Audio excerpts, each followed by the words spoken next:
다니엘서 6장 10절 말씀입니다.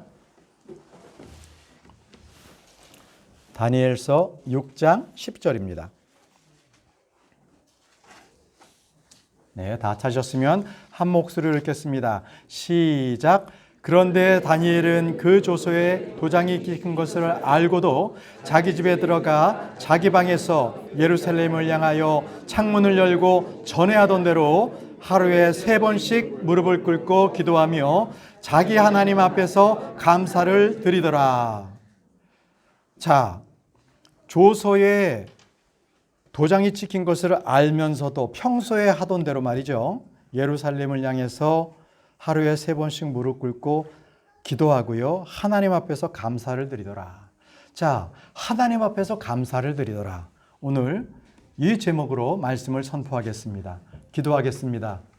전능하시고 위대하신 아버지 하나님, 오늘 주의 첫날 교회로 저희들 모임을 갖게 하시니 감사합니다. 이 자리가 참으로 주님께서 주시는 그 복된 자리가 될 수 있도록 인도하시며 말씀의 능력이 선포되는 귀한 은혜의 시간이 될 수 있도록 도와주옵소서. 주시는 말씀 가운데 우리가 참으로 그 말씀에 반응하게 하시고, 아버지, 우리는 아무것도 한 것이 없지만 주님께서 우리에게 주시는 그 크신 은혜와 기쁨으로 말미암아 오직 주님께 감사하며 우리가 주님께 드려지는 놀라운 그런 희생물 드리는 저희 모두가 될 수 있도록 도와주옵소서. 이 시간에 이 말씀을 통하여서 하나님 저희를 붙들어 주옵소서.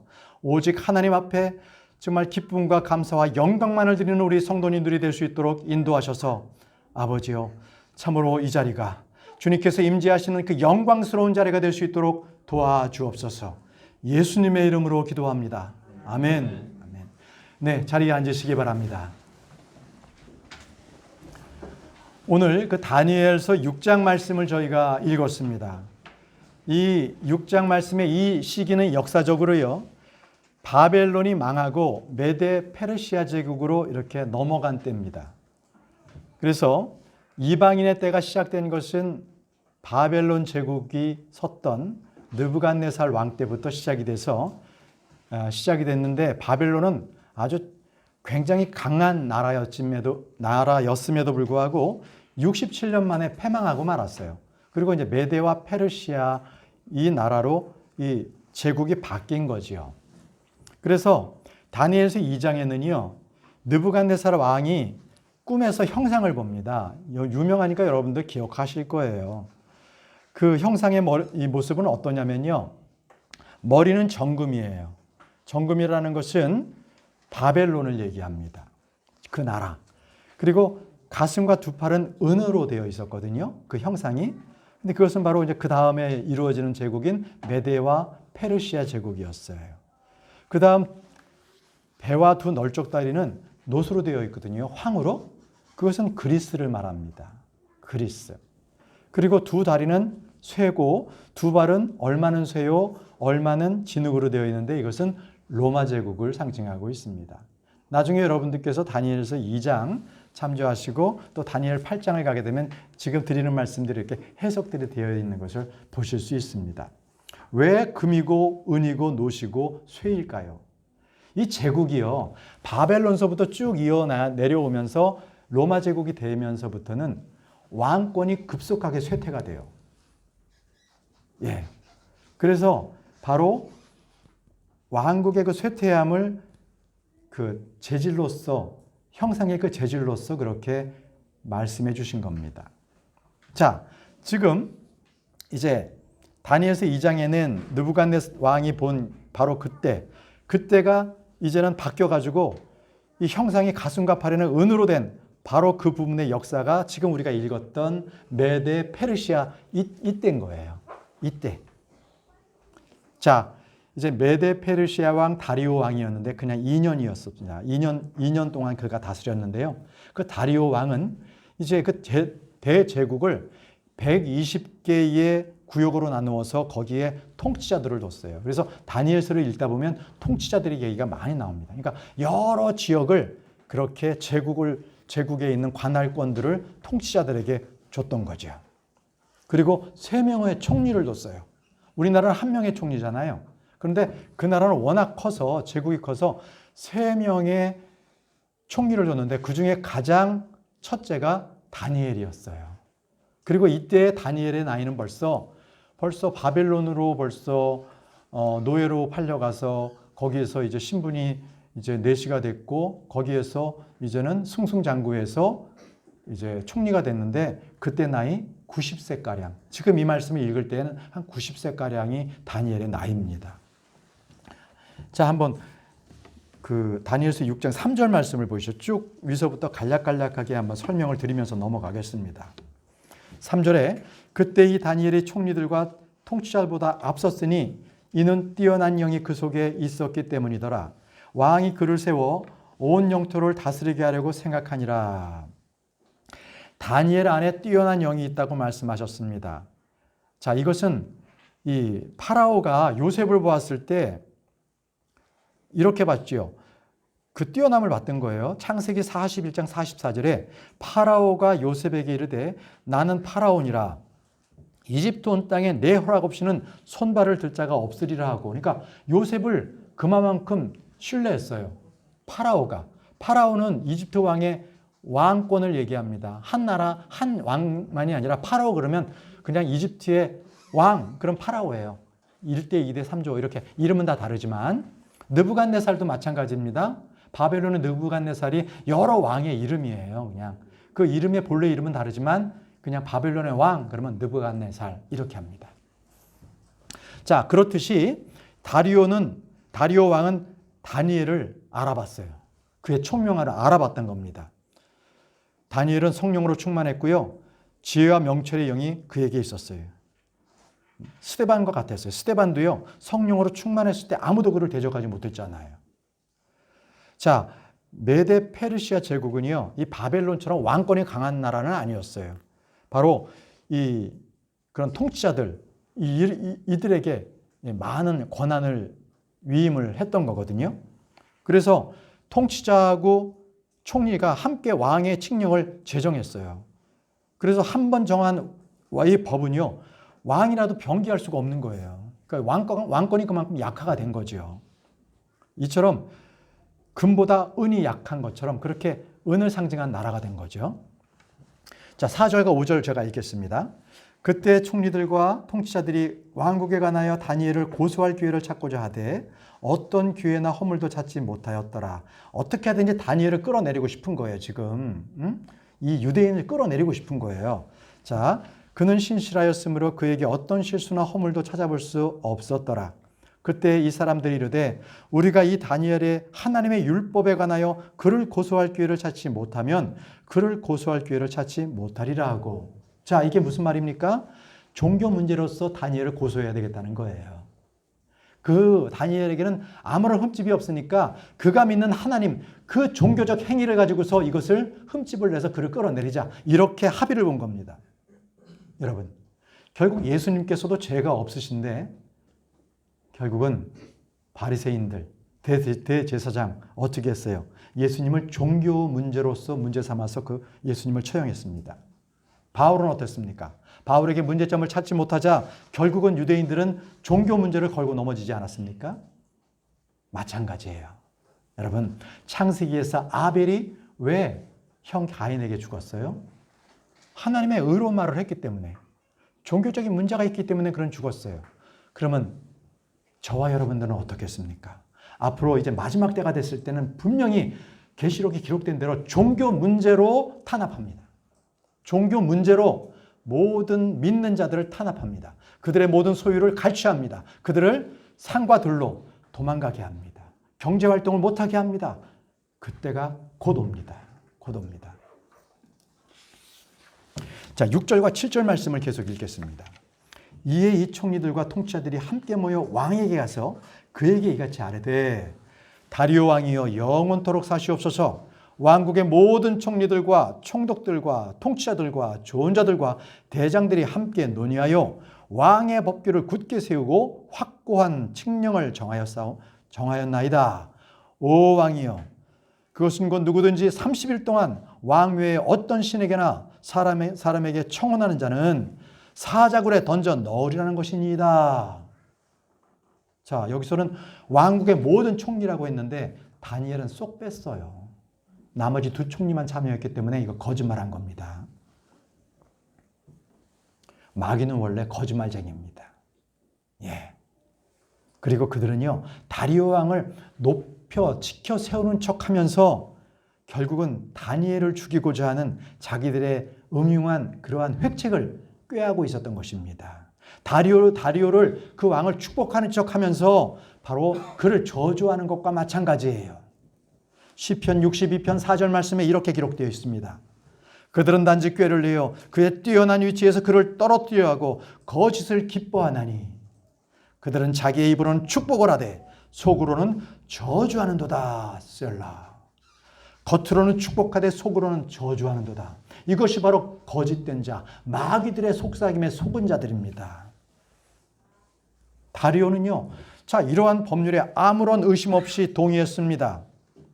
자기를 높여주겠다는데 싫은 왕이 어디 있겠습니까? 30일 동안 자기는 다른 어떤 신보다도 높게 추앙받을 것입니다. 그렇지만 아직 왕은 다니엘에 대해서는 전혀 생각지 못했어요.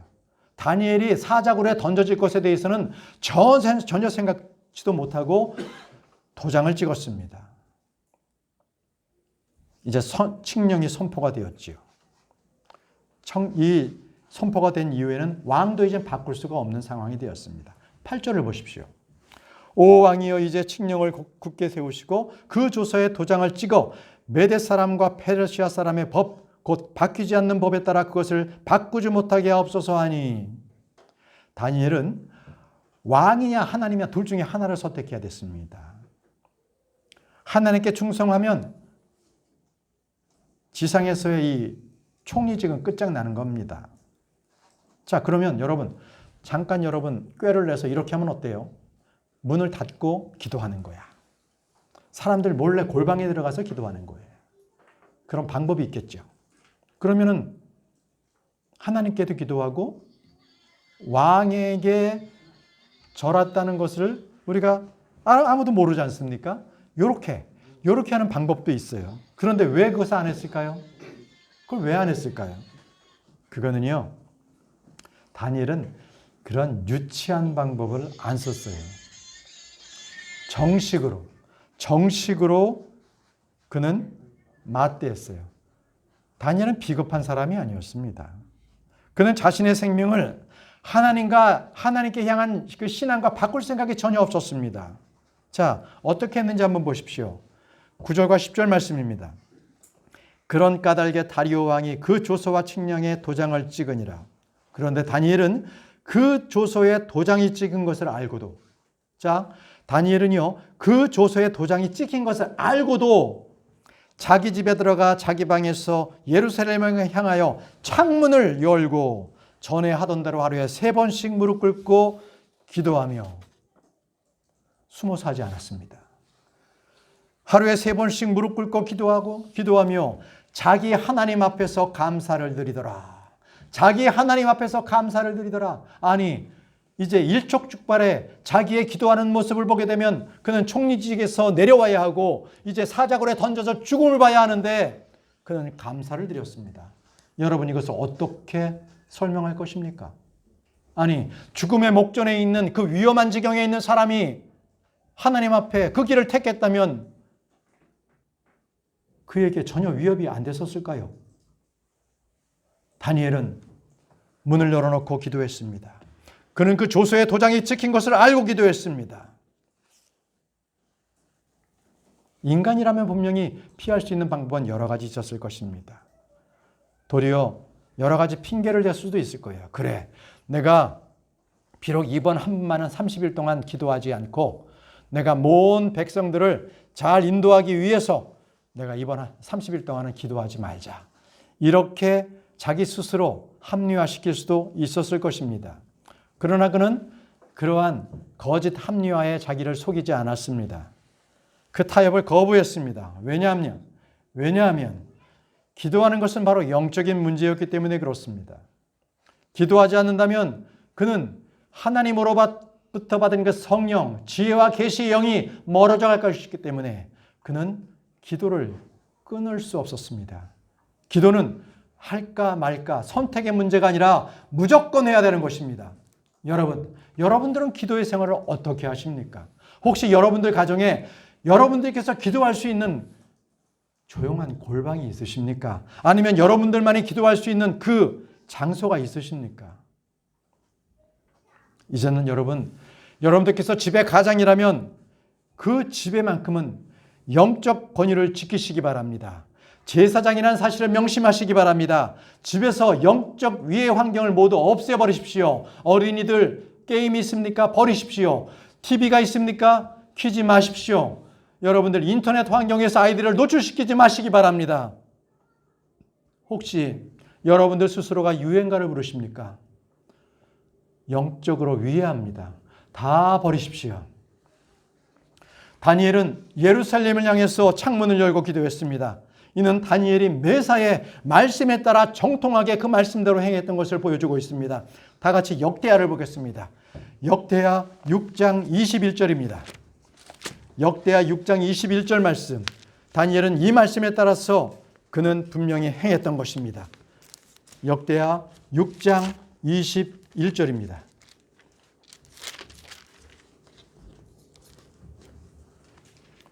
그런즉 주의 종과 주의 백성 이스라엘이 이곳을 향해 간구할 때 주께서는 그들의 간구에 귀를 기울이시며 주의 거처에서부터 하늘에서부터 들으시고 들으실 때에 용서하여 주옵소서. 이 기도는 솔로몬의 봉헌 기도입니다.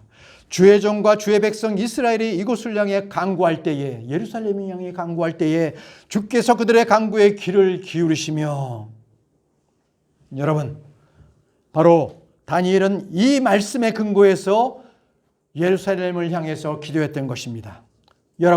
여러분들께서도 기도할 때에 말씀에 근거하지 않는 기도는 넋두리입니다. 넋두리에 불과합니다. 언제든지 여러분들 기도할 때 주님, 분명히 성경 기록 말씀에 이렇게 약속해 주시지 않았습니까? 이 약속대로 저에게 행해 주십시오. 이것이 바로 기도입니다. 만약에 그렇지 않고 말씀이 없는 기도를 한다면 그것은 바로 잠언 28장 9절에 이렇게 말씀하고 있습니다. 사람이 자기 귀를 돌려 율법을 듣지 아니하면 그의 기도조차 가증한 것이 되리로다. 율법의 말씀에 따라서 그가 기도하지 않으면 그 기도는 뭐라고요? 가증한 것이 된다는 것입니다. 우리는 풍성한 열매와 기도의 응답을 받기 위해서도 말씀에 따라서 말씀을 공부해야 하는 이유가 여기에 있는 것입니다. 이토록 모든 문제, 자기가 곧 죽게 되었을 때도 그 문제를 해결하려고 주님께 갖고 온 사람, 기도로 갖고 온 사람이 바로 다니엘이었습니다. 그는 어떤 문제가 생겼을 때 사람을 쫓아다니면서 자기의 어금을 호소하거나 그것은 잘못된 그러한 도장이 찍힌 잘못된 조서였음을 사람들에게 설득하려 들지 않았습니다. 뭔가 대책을 세워서 자기가 무엇인가 이 길을 빠져나가려고 노력해보지도 않았습니다. 그는 잠잠히 주님 앞에 무릎 꿇어 기도했습니다. 그리고 감사했습니다. 여러분, 이 모습을 보면서 우리 모두는 내가 과연 참된 그리스도인인가 아니면 거짓된 그리스도인인가는 분명하게 알 수 있습니다. 무엇으로 알 수 있습니까? 나에게 위기가 닥쳤을 때, 나에게 어떤 어려움이 닥쳤을 때 내가 그 문제를 어떻게 해결하는 자가 내가 참된 그리스도인인가 아니면 거짓된 자인가가 분명하게 드러나는 것입니다. 어려운 일이 있을 때 여러분들은 그 문제를 주님께 갖고 나오십니까?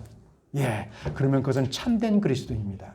어려운 일이 생길 때 어찌할 줄 모르고 당황하면서 사람들을 쫓아다니면서 이 문제를 해결해 줄 수 있는 뭔가 힘 있는 사람을 쫓아다닌다면 그것은 거짓된 그리스도인인 것입니다. 이토록 영적인 사람은 자기의 모든 문제를 안고 주님 앞에 나오는 사람입니다. 그런 사람은 결코 사람들을 미워하지 않습니다. 혈과 육의 싸움을 싸우지 않습니다. 기도로 오직 영적인 싸움을 사탄과 혈투를 벌입니다. 그런 사람만이 영적인 진리를 깨닫고 영적으로 성장하는 사람입니다. 다니엘은 이처럼 자기에게 심각한 문제가 생겼을 때 먼저 하나님 앞에 기도로 자리에 나아갔습니다. 사람들과 싸우기 전에 먼저 영적인 싸움을 사탄과 싸웠습니다. 이 문제는 기도를 하지 못하게 만드는 사탄이다. 그래서 더 열심히 하나님 앞에 하루에 3번씩 문을 활짝 열어놓고 예루살렘을 향해서 말씀대로 기도했던 것입니다. 이 말씀은 우리에게도 동일합니다. 주님께서는 쉬지 말고 기도하라고 주님께서는 말씀하셨습니다. 이것은 365일 24시간 기도만 하라는 것이 아니라 끊임없이 중단 없이 기도하라는 것입니다. 어떠한 어려운 일이 생겼습니까? 기도하십시오. 그것이 끊임없이 기도하는 것입니다. 기도에 장애물이 생겼습니까? 그랬을 때 여러분, 기도하고 싶은 마음이 들지 않았을 때 나의 어떠함에 대해서 정말 주님께 갖고 나오라는 것입니다. 기도하라는 것입니다. 바로 그런 모습을 보여준 것이 바로 다니엘입니다.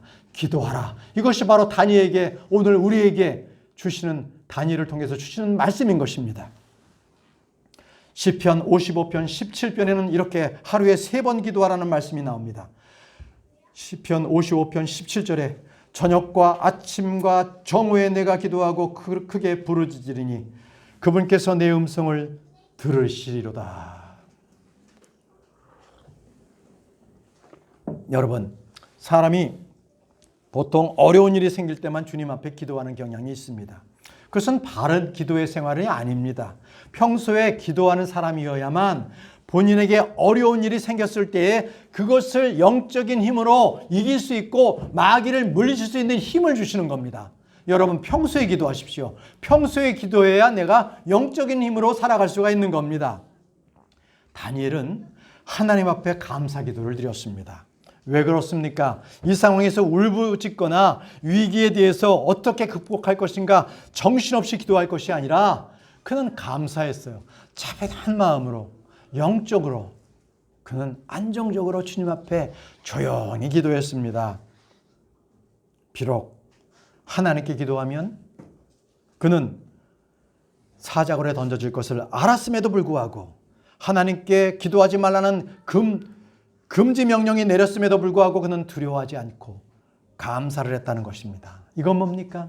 그는 그만큼 하나님을 신뢰했다는 것입니다.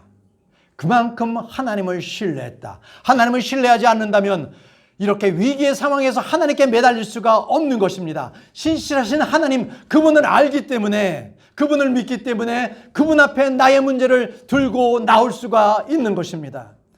데살로니가전서 5장 18절에 모든 일에 감사하라. 이것이 그리스도 예수님 안에서 너희에 대한 하나님의 뜻이니라. 기도할 때 기도하지 못하고 감사할 때 감사할지 모르는 그러한 크리스천들은 꾸준히 기도하지 못했기 때문에 그런 문제가 생기는 겁니다. 여러분, 어려운 환경이 생겼을 때 어떻게 우리는 감사를 드릴 수가 있겠습니까?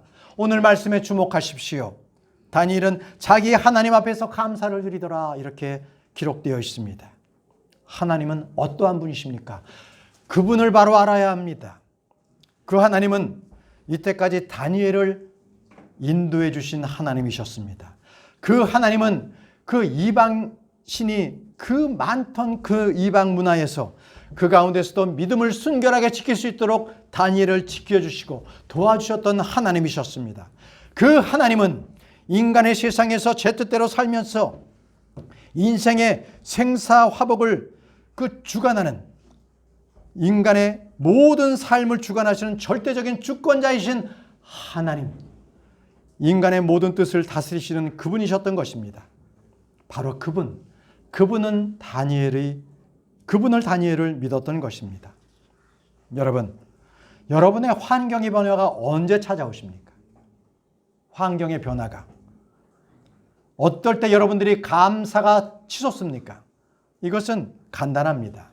여러분들이 먼저 하나님 앞에 감사함으로 나아갈 때, 감사로 기도할 때, 그때 하나님의 그 선하신 주권을 맛보고 여러분들에게 기쁨과 감사가 넘치게 되는 것입니다. 여러분, 오늘 다니엘서 6장에는 나의 하나님이라는 기록이 계속 나옵니다. 왜 다니엘은 나의 하나님이라고 계속 이렇게 기록했던 것입니까? 그것은 자기가 신뢰하는 하나님, 그분이 누구신가를 잘 알았기 때문에 나의 하나님이라는 그런 칭호를 쓸 수 있었던 것입니다. 여러분, 여러분들 모두는 하나님의 성품을 아는 것이 굉장히 중요합니다. 제가 어제 복음을 전하는 일이 있었습니다. 그때 영원한 구원에 대해서 복음을 전했습니다. 그때 제가 이렇게 질문했죠. 그 형제님에게, 자, 이제 주님을 믿으셨으면 이제 믿고 난 후에 죄를 지으면 구원이 없어집니까? 믿고 난 후에 교회 안 나가고 절에 나가면 구원이 없어집니까? 믿고 난 후에 내가 내일 자살해버리면 구원이 없어집니까? 이렇게 질문했습니다. 그러자 그 형제님이 골몰이 생각하시더라고요. 그러다가 하나님은 그런 분은 아닌 것 같아요. 구원을 줬다 뺐다 하신 분은 아닌 것 같아요. 이렇게 고백하시더라고요. 정말 제가 정말 무릎을 쳤습니다. 그겁니다. 중요한 것은 하나님이 어떠한 분이시라는 것, 그분의 성품을 아는 것 중요한 겁니다. 그렇습니다. 하나님께서는 줬다 뺐다 하시는 분이 아니십니다. 우리의 행위로 우리가 구원받았습니까? 하나님의 은혜로 우리를 구원받았기 때문에 결코 우리 하나님께서는 신실하신 하나님, 거짓말하지 못하시는 하나님이시기 때문에 구원을 취소할 수 없는 분이십니다. 여러분, 지금 다니엘이 기도했던 그 기도처럼 많은 사람들은 기도할 때 어떤 면에서는 자기 생명에 대한 애착이 있을 수 있어요. 애착이 있을 수 있습니다. 그래서 어떻게 하다 보면 내가 이 믿음을 굳게 지키면, 예를 들어서 주일날 교회 가면 윗사람한테 잘못 보여가지고 이게 내가 직장에서 퇴출될 수도 있고 이 조직에서 내가 왕따당할 수 있다라는 그런 위협감을 느낄 수도 있고요. 또는 내가 이게 가족을 먹혀서 살려야 하는데 이거 참 직장에서 쫓겨나면 안 되는데 하면서 윗사람의 그런 눈치를 보면서 신앙생활을 못할 수도 있고요. 예전에 목사님들 가운데서 신사참배 그러지 않았습니까? 일본의 총칼이 무서워서 교인들을 앞세워서 나가서 신사참배하고 그랬던 목사님들이 계셨던 겁니다. 이토록요, 생명에는 누구나 애착과 그러한 집착이 누구에게나 있습니다. 그렇지만요, 다니엘이 신앙의 정결을 지켰던 것은 그는 육신적인 생명보다는 영적인 생명을 더 중요하게 여겼습니다. 그것을 바로 영적 가치관이라고 합니다. 뭐라고요? 영적 가치관. 기억하십시오. 영적 가치관. 어제 우리는 성경 공부를 통해서 우리는 영적 가치관에 대해서 공부했습니다. 세상에 가치가 없다, 무가치한 세상이면 우리는 히브리서 11장 말씀을 통해서 우리는 공부를 했습니다. 혹시 여러분 못 들으신 분들은 뒤에 교재 가지고 가시고 유튜브를 통해서 공부하시기를 권합니다. 이 성도들은요, 우리가 예수님께 대한 충성심 그리고 순결과 애정을 가심으로써 우리는 언제나 신앙에 대한 지조를 지켜야 합니다. 만약에 그렇지 못하다면 그때그때마다 다르다 그러면 거짓 크리스찬이고요. 그리고 주인에게 충성하는 개만도 못합니다. 개는 얼마나 주인에게 충성하는지 모릅니다. 적어도 우리 크리스찬들은 개보다는 나아야 되지 않겠습니까? 뭔가 위급한 상황이 됐더니 완전히 믿음 저버리고 교회 나오지도 않고 그런 일이 있어서는 안 될 것입니다. 안 될 것입니다. 저는 우리 교회의 토요 중보 기도를 통해서 참으로 감사한 마음이 듭니다. 성도들이 중보 기도를 통해서 주님께서는 그 기도를 받으시지요.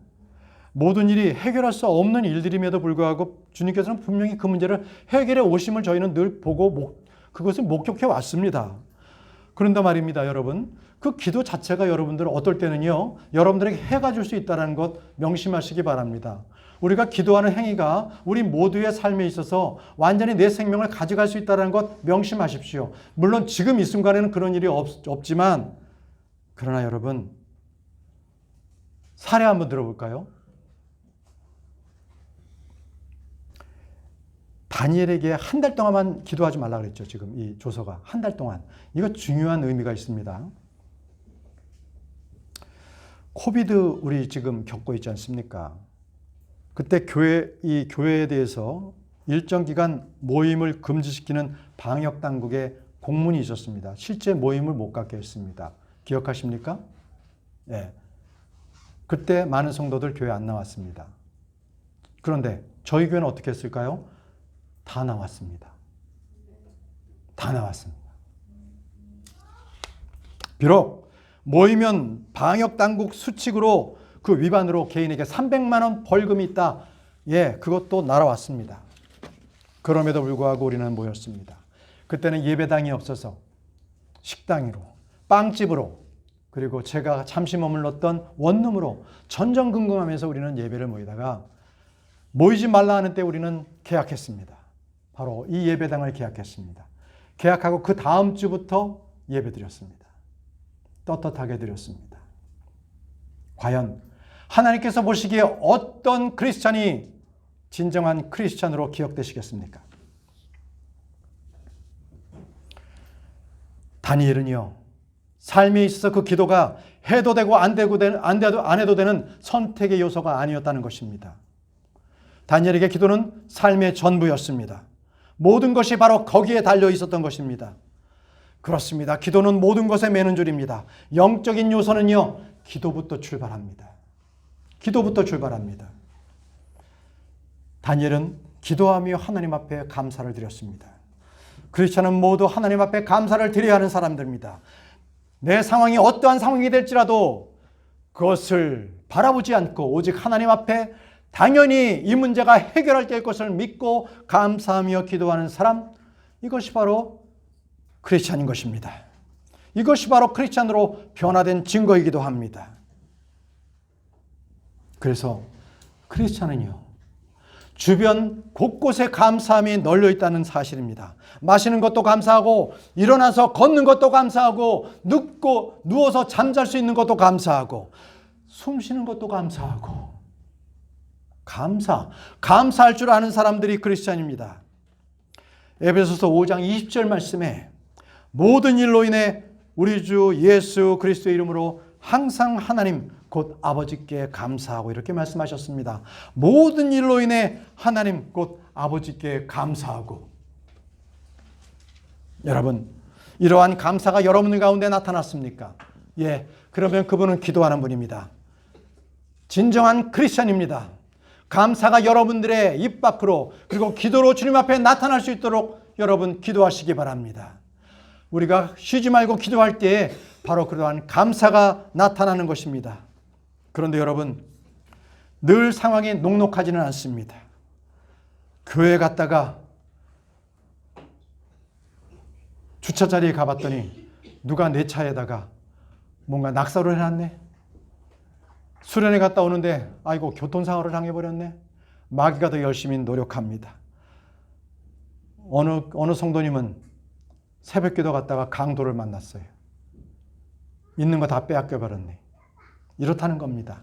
네, 우리가 기도한다고 해서 환난과 고통과 시험이 없는 것이 아닙니다. 우리 삶 가운데 파산이 있을 수 있고 사고가 있을 수 있고 가정 간에 불화가 일어날 수가 있습니다. 교회에 불화도 일어날 수가 있습니다. 그럼에도 불구하고 우리가 기도할 수 있는 것은 바로 그 신실하신 하나님께, 그분께서 우리에게 감사를 드리라고 했기 때문에 우리는 감사로 기도할 수가 있는 것입니다. 여러분, 어떻게 모든 일을 위해서 하나님께 감사를 드리고 모든 일 가운데서 하나님께 감사를 드릴 수가 있다는 것입니까? 그것은 딱 한 가지 방법뿐이 없습니다. 우리가 감사를 드릴 수 있는 것은 따라가십시오. 예수님이십니다. 그분 아니면 우리는 감사할 조건이 아무것도 없습니다. 모든 일을 감사함으로, 좀 전에 읽었던 에베소서 5장 20절 말씀에 주 예수 그리스도 이름으로 항상 하나님 곧 아버지께 감사하고, 주 예수 그리스도 그 이름으로 예수 그리스도는 우리 안에 일하시며 우리가 구하거나 생각하는 것 이상으로 우리에게 후히 넘치고 모든 것을 우리에게 베푸시는 분이십니다. 예수 그리스도는 우리의 모든 것 되십니다. 그 모든 것 안에 계시는 분이 바로 예수님이십니다. 우리는 그리스도 안에서 그리스도 이름으로 그분을 힘입어서 하나님께 감사를 드릴 수가 있는 것입니다. 골로새서 3장 17절 말씀에 또 너희가 말이나 행위로 무엇을 하든지 모든 것을 주 예수님의 이름으로 하며 그분을 힘입어 하나님 곧 아버지께 감사를 드리라. 그렇습니다. 우리가 해야 할 것은 하나님께 감사를 드리는 것입니다. 혹시 여러분들 실직을 당하셨을 때나 하는 일이 어려움이 있었을 때나 내 몸에 병이 있습니까? 아니면 부모님께서 지금 위중한 상태에 있습니까? 두려워하지 말고 믿기만 하십시오. 그리고 그 일을 통해서 하나님께서 나에게 행하실 일, 그 일에 감사를 드리시는 여러분들이 되시기를 바랍니다. 우리는 모든 일에 주께 감사를 드림으로써 그 모든 일이 주님으로부터 온다는 사실을 알고 인정하게 됩니다. 우리가 항상 하나님 앞에 감사를 드린다는 것은 그 모든 일들이 다 협력하여 선을 이룬다는 것을 우리는 알기 때문에 그렇습니다. 로마서 8장 28절 말씀에 우리가 알거니와 하나님을 사랑하는 자들 곧 그분의 목적에 따라 부르심을 받은 자들에게 모든 것이 합력하여 선을 이루느니라. 모든 것이 합력하여 선을 이루느니라. 하나님께서는 모든 것이 가능하십니다.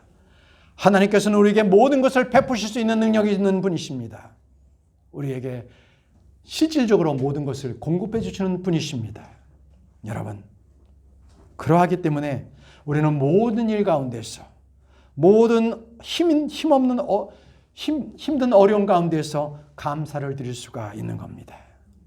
여러분, 항상 감사의 기도가 아니어도 감사와 함께 하나님께 기도를 드리는 여러분들이 되시기 바랍니다. 빌립보서 4장 6절 말씀에 아무것도 염려하지 말고 모든 일에서 기도와 간구로 너희가 요청할 것들을 감사와 더불어 하나님께 알리라. 감사와 더불어 하나님께 알리라. 이렇게 말씀하셨습니다. 여러분, 감사가 없는 기도, 그것은요, 우편을 보냈는데 주소가 없는 편지와 똑같습니다. 계약서를 맺었는데 그 계약서에 주소가 적혀 있지 않는 서명이 없는 그런 계약서와 똑같아요. 서명이 없는 계약서와 똑같습니다. 여러분, 기도할 때 항상 하나님 앞에 감사를 빼먹지 않고 감사를 드리시기 바랍니다. 자, 그렇다면 우리가 이 시간에 어떻게 우리는 하나님께 감사를 드릴 수가 있겠는가? 주께 감사를 드리는 방법이 무엇인지 살펴보도록 하겠습니다. 첫 번째, 감사의 희생물을 주님께 드리는 겁니다. 뭘 드려요? 감사의 희생물을 주님께 드리십시오. 구약에서는요, 감사의 희생물을 드렸는데 다른 희생물들은 율법에서 정한 대로, 규정대로 강제 규정이었습니다. 그런데 감사의 희생물만큼은 자원업물이었어요. 자기가 의지한 대로 자신이 정한 대로 드리는 거예요. 레위기 22장 29절에 이렇게 말씀하셨습니다. 너희가 주께 감사의 희생물을 드리려거든 너희 자신의 의지대로 드리고, 너희 자신의 의지대로, 감사물은 의지대로 각자 알아서 하나님 앞에 드리라는 겁니다. 그러면 지금 신약교회에서는 감사를 어떻게 드립니까? 감사헌금으로. 여러분들 이제 기명하고 하실 때 감사헌금은 감사헌금으로 그렇게 작성해서 드리십시오. 두 번째입니다. 주님께 시와 노래, 찬양으로 감사를 드릴 수가 있습니다. 시와 노래, 찬양으로 하나님께 감사를 드릴 수가 있다. 사무엘하 22장 50절 말씀에 다윗은 이렇게 말했습니다. 그러하온즉 오 주여, 내가 이 교도들 가운데 주께 감사를 드리며 노래로 주의 이름을 찬양하리이다. 주께 감사를 드리며 노래로 주의 이름을 찬양하리이다. 그렇습니다. 다윗은 분명히 노래와 찬양으로 주님을 높였습니다. 또 시편 54편 6절에도 내가 주께 자원하여 희생물을 드리리다. 오 주여, 주의 이름이 선하심으로 내가 주의 이름을 찬양하리이다. 주의 이름을 찬양하는 것, 이것이 감사합니다. 여러분, 이제는 내 마음속에, 예전에는 내가 마음속에 뭔가 공허함이 있고 그것을 기쁨과 즐거움으로 채우기 위해서 뭔가 유행가를 따라 불렀다면 이제는 그것은 그만하고 온전히 주님 앞에 찬송가를 부르시기 바랍니다. 찬송가를. 히브리서 13장 15절에 그러므로 우리가 그분으로 말미암아 계속해서 찬양의 희생을 하나님께 드리자. 그것은 곧 그분의 이름에 감사를 드리는 우리의 입술의 열매니라. 자, 그분의 이름에 감사를 드리는 우리 입술의 열매라고 했습니다. 우리 입술에서 드려지는 그 감사, 이게 입술의 열매라고 말씀하셨습니다. 또 구약 성경에 보니까 우리의 입술에 이 송아지라고, 이 찬양을요, 입술에 송아지라고 이렇게 표현했어요. 송아지가 뭐입니까? 그 당시에는 주님께 드려지는 제물이지 않습니까? 예, 그렇습니다. 우리 찬양은 우리 입술로서 하나님께 드려지는 산 제물입니다. 이렇게 고백하고 있는 거죠. 호세아서 14장 2절에 너희는 말씀들을 가지고 주께 돌이키며 그분께 아뢰기를 모든 불법을 제거하고 은혜롭게 우리를 받아 주소서. 우리도 그와 같이 우리 입술의 송아지로 보답하리이다. 우리 입술의 송아지로 보답하리이다. 이렇게 고백했습니다. 자, 세 번째입니다. 세 번째, 우리가 어떻게 하나님께 감사를 드릴 수 있는가? 그분의 행하신 일을 알리라는 겁니다. 알려라. 말씀의 선포, 복음 선포를 하라는 겁니다. 역대상 16장 8절 말씀에 주께 감사하며 그분의 이름을 부르고 그분께서 행하신 일들을 백성들 가운데 알릴지어다. 그분께서 행하신 일들을 백성들 가운데 알릴지어다. 이렇게 기록했습니다. 자, 시편 26편 7절 말씀에도 이로써 감사의 목소리로 주의 놀라운 일들을 널리 알리고 말하리이다. 널리 알리고 말하리이다. 이렇게 말씀을 선포하시는 여러분들이 되시기 바랍니다. 자, 네 번째는요. 말씀드린 대로 기도로 감사라는 겁니다. 뭘로요? 기도로 감사라는 겁니다. 다니엘은 하루에 3번씩 기도했죠. 감사 기도였습니다. 기도할 때 감사의 목소리로 드린다는 것은 감사의 기도로 드린다는 것 바로 우리의 크리스찬들의 의무여 특권입니다. 요나서 2장 9절에 나는 감사의 목소리로 주께 희생물을 드리며 나는 감사의 목소리로 주께 희생물을 드리며 내가 서원한 것들을 갚겠나이다. 구원은 주께 속하였나이다 아니라 요나는 감사의 목소리로 주께 희생물을 드리겠다고 했습니다.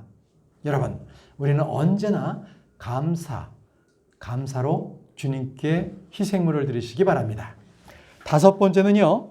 감사라는 말하는 거예요. 감사합니다. 감사합니다. 이건 인사말이 아닙니다. 주님께서 명령하셨어요. 인사말이 아니라 명령이요. 성경에서 주시는 교리입니다. 에베소서 5장 4절 말씀에 또한 추잡한 것이나 어리석은 이야기나 희롱하는 말로 적합하지 아니하니 하지 말고 오히려 감사하는 말 하라. 오히려 감사하는 말 하라. 이렇게 말씀하셨습니다. 불평하거나 비방하거나 욕설은요. 성도들에게 적합하지 않습니다. 헛된 말이나 거짓말도 적합하지 않습니다. 말씀하신 대로 추잡한 것, 어리석은 것, 희롱하는 말도 적합하지 않습니다. 우리는 오직 감사하는 말, 이 말만이 우리에게 나와야 합니다. 그러려면 마음에 있는 것이 입술을 통해 나온다고 했죠. 예, 우리 마음 가운데 늘 감사하는 마음을 채우시기 바랍니다. 여러분, 영어로도요. 우리 보통 thank you 그러죠. thank you. 아니면 thanks 그러고요. 예, thank라는 감사라는 말은요. think, 생각하다에서부터 나왔습니다. 어원이 그렇게 해서 파생이 됐습니다.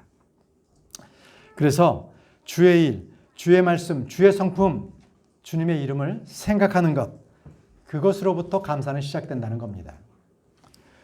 주님을 깊숙하게 생각하면 할수록 저와 여러분들은 감사함이 넘쳐나게 될 것입니다. 우리는 모든 일로 하나님께 감사를 드리고 감사를 드리는 자가 되어야 됩니다. 지금에 있는 상황이 어떠할지라도 감사를 드리시기 바랍니다. 그럴 때에 감사함의 모든 조건으로 다 바뀝니다. 다 바뀝니다.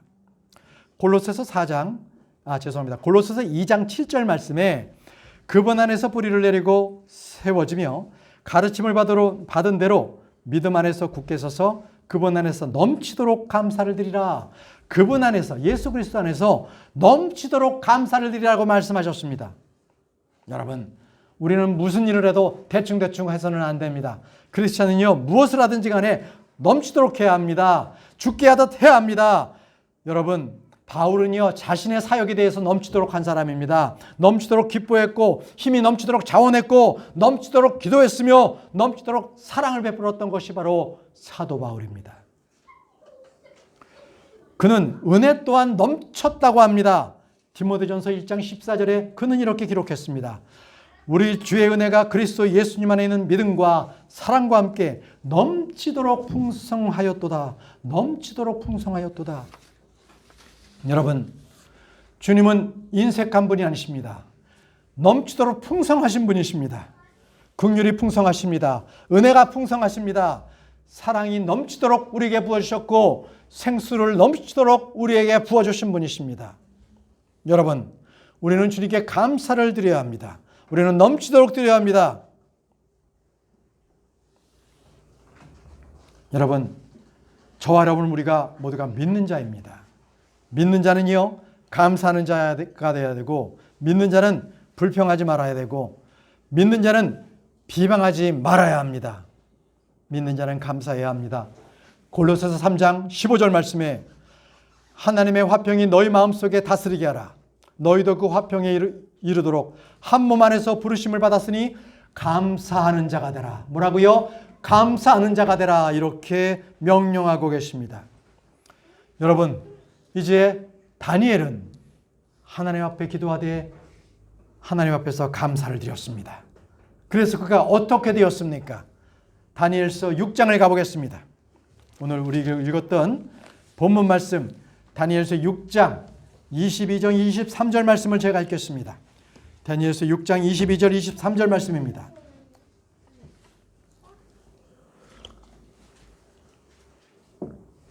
내 하나님께서 자신의 천사를 보내사 사자들의 입을 막으셨으므로 사자들이 나를 해치지 못하였사오니 이는 그분 앞에서 무죄함이 내 안에서 드러났기 때문이다. 오 왕이요, 왕께서도 내가 아무 해를 끼치지 아니하였나이다 아니라. 이에 왕이 그로 인해 심히 즐거워하며 명령하여 그들이 다니엘을 굴에서 끌어올리게 하심에 이에 그들이 다니엘을 굴에서 끌어올린즉 그에게 아무 상처도 보이지 아니하였으며 이는 그가 자기 하나님을 믿었기 때문이더라.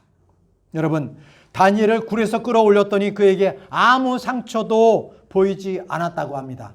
왜 그랬을까요? 그 마지막 절에 나오지 않습니까? 그가 자기 하나님을 믿었기 때문이더라. 함께 같이 읽겠습니다. 그가 자기 하나님을 믿었기 때문이더라. 그렇습니다. 자기 하나님을 믿는 자에게는 결코 해가 임할 수가 없다는 말씀입니다. 여러분, 다니엘이 믿었던 하나님은 어떤 하나님이십니까? 그는 이방 민족 가운데에서 기도하면서 주님을 붙들었고 주님께서 다니엘을 인도해 주셨습니다. 이는 오늘 우리가 읽었던 이 성경 말씀을 통해서도 우리가 이 세상에 동화되지 않고 어떻게 살아야 하는지를 분명히 보여주는 말씀이기도 합니다. 여러분, 다니엘은 그 생에 있어서 철저하게 말씀과 기도로 무장했던 그런 삶을 살았습니다. 하루에 3번씩 기도했고 목숨과도 바꿀 수 없었던 만큼 그는 철저하게 기도로서 그는 모든 것을 걸었습니다. 여러분들이 지금 원수의 공격 가운데 놓여 있습니까? 믿음으로 승리할 수 있는 것은 하나님께 감사함으로 기도하는 것입니다. 여러분들께서 지금 다니엘과 같이 사자굴에 던져질 위험 가운데 처해 있습니까? 그렇다면 여러분, 놀라거나 다급해하지 마십시오. 사람들을 찾아다니면서 뭔가 무엇인가 대책을 마련하려고 하지 마십시오. 먼저 그런 순간에 하나님 앞에 기도하시기 바랍니다. 무릎 꿇으십시오. 그리고 하나님께 감사를 드리십시오. 그리하면 그 모든 어려운 일들이 저와 여러분들 가운데서 구출해 주실 것입니다.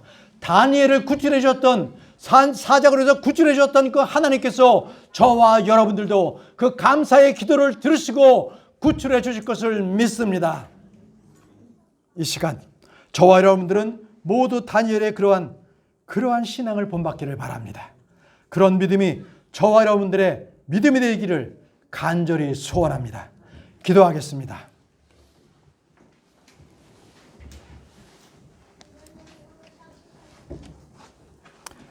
신실하신 하나님 아버지,